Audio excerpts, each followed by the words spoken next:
Every time after we get the physical release of a Marvel film, there's of course the art book that usually accompanies it right before the film is released in theaters or after the actual physical release. This time, Avengers Endgame, we know that there was some different takes and of course conceptual art for what the film could have been. Recently we found out that Tony Stark originally survived.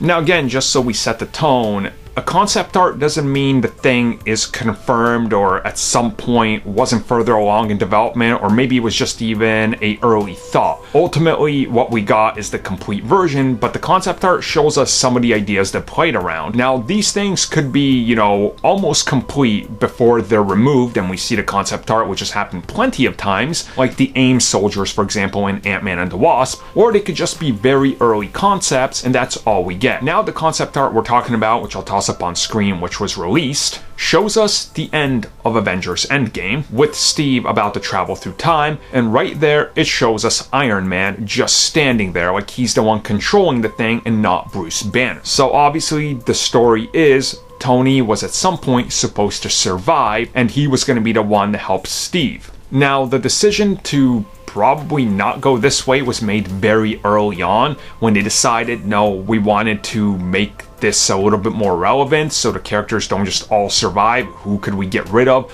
Tony Stark was the obvious one, so they decided not to go down this direction. But this shows you that initially, as we found out before, there was supposed to be a version of the script where almost nobody died, like other than the Soul Stone sacrifice. So looking at it this way, Tony Stark would have been an interesting one because, if you keep him around, this probably means that at some point they were looking towards doing another Iron Man film, which again, we've talked about elsewhere, and they said at one point this was a thing that they were considering, but Marvel Studios said no, we need to make decisions for these characters that once it happens, it's official, you can't go back on it. And if you combine this with what Kevin Feige said before, where he decided that if a character dies, this is going to be it, in Endgame specifically. You might see him before in flashbacks or something, but the character is going to stay dead. Iron Man makes a lot of sense here, and he was the one that was picked to do it. So this concept art brings up a lot of questions on when it was made, but to me personally, I think they made the right choice. And if I look at that concept art a little bit more, it almost looks like it was very cheaply done. Like he's there as he was pasted from the Iron Man 3 art, because it looks like he's wearing the same exact outfit and the same exact pose.